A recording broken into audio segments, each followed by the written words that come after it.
আজ সকালে উঠে দেখি আমার এই পদ্ম গাছটায়, এটা হচ্ছে থোকা পদ্ম, এই পদ্ম গাছটায় অনেক ফুল ফুটেছে। এবার পুজোটা যেহেতু একটু আগে হয়ে গেছে, তার জন্য যখন পুজো হলো তখন দু একটা করে ফুল ফুটেছিল, তো এখন গাছ ভরে ফুল ফোটে। তা আমি সকালে ফুল তুলতে গেছিলাম, গাছগুলো এত লম্বা হয়ে গেছে, বিশেষ করে এই সিঙ্গেল পাপড়ির যে পদ্ম গাছটা, সেই গাছটার ডালগুলো খুব লম্বা হয়ে গেছে, ফুলগুলো পাড়তেও খুব অসুবিধা হচ্ছিল।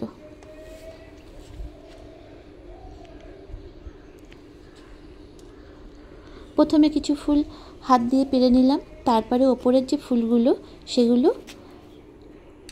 লম্বা একটা লাঠি দিয়ে সেগুলো পাড়ছিলাম।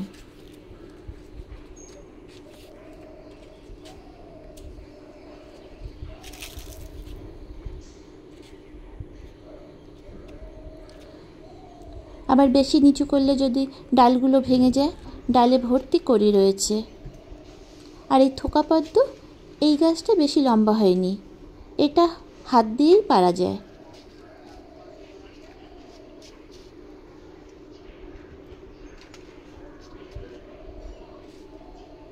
বেলা হয়েছে বলে হালকা একটা গোলাপি হয়ে যাচ্ছে, রোদটা পড়ছে না, হালকা হচ্ছে।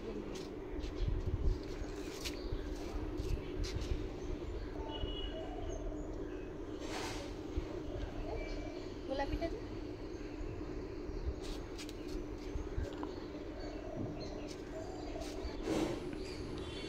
এই একটা ছোট্ট পদ্ম গাছ, এই ডালটা এবারই লাগানো হয়েছে,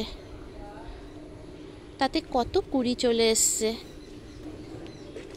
এখানেও আর একটা পদ্ম গাছ, এগুলো সব নতুন লাগানো হয়েছে, দুটো গাছেই কুড়ি এসছে।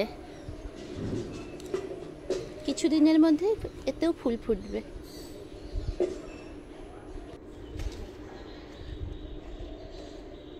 ফুলগুলোতে রোদ পেয়ে সব হালকা গোলাপি হওয়া শুরু করেছে।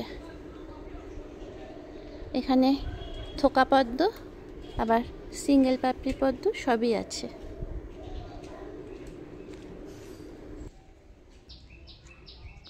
ফুল তুলতে এসে দেখি গাছে দুটো লেবু হয়ে রয়েছে।